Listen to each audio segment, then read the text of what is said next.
Hi, Dave Wilson here again. Now, as you know, to solder silver and gold requires very high temperatures.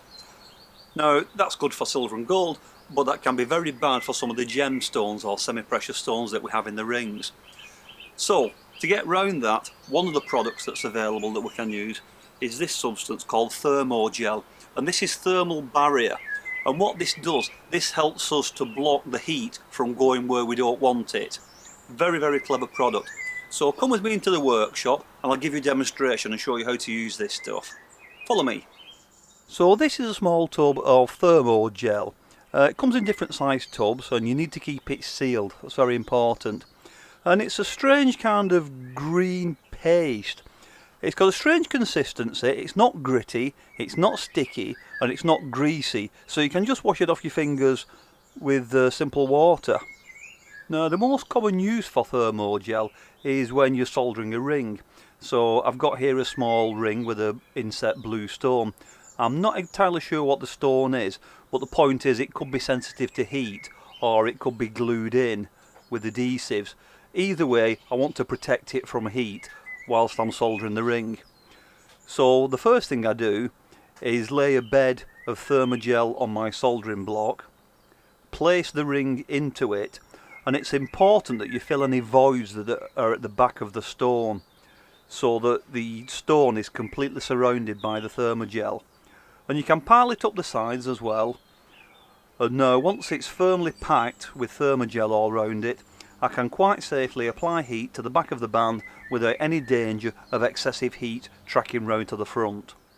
Once you've finished soldering, it's important to let your piece air cool. Don't just dunk it straight into the water when it's hot.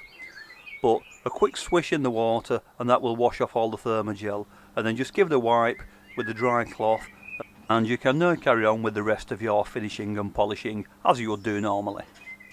If you have a ring like this where you've got a lot of space and a lot of voids behind the stones, it's important that you pack it very tightly with the Thermo Gel so that the gel is in contact with all the stones and all the mounts to avoid any heat being passed through to the stones and the front of the ring.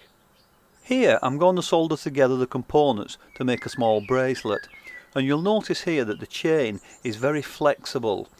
And when I put the chain ends on, it's important that I solder it carefully, because if you apply too much heat to the chain itself, the solder can run along the chain and it can ruin it. So in order to prevent this, we use the Thermo Gel. I begin by placing a bed of Thermo Gel onto my soldering block, and then I press the chain into it right up to the end. You'll note here that the clasp on the end has been crimped on and it's been filled with solder paste, so it's firmly in position but it's ready to be soldered. I'm now spreading the Thermo Gel into the chain and pressing it so that it fills all the voids and gaps in the chain. I want every link to be covered in the gel. Finally, I cover the whole piece with a thicker layer so it prevents any heat tracking along the chain. With the chain now protected, I'm free to apply heat to the end to solder it without any danger of the solder running and tracking along the chain to ruin it. And as you can see here, after it's been quenched, the chain is perfectly flexible and the solder hasn't run along the chain at all. Exactly the same on the other end. I pack the chain with the Thermo Gel, solder the end, and when I pull it out of the Thermo Gel, you can instantly see that the chain is flexible and soft and it hasn't been ruined by the solder running along it.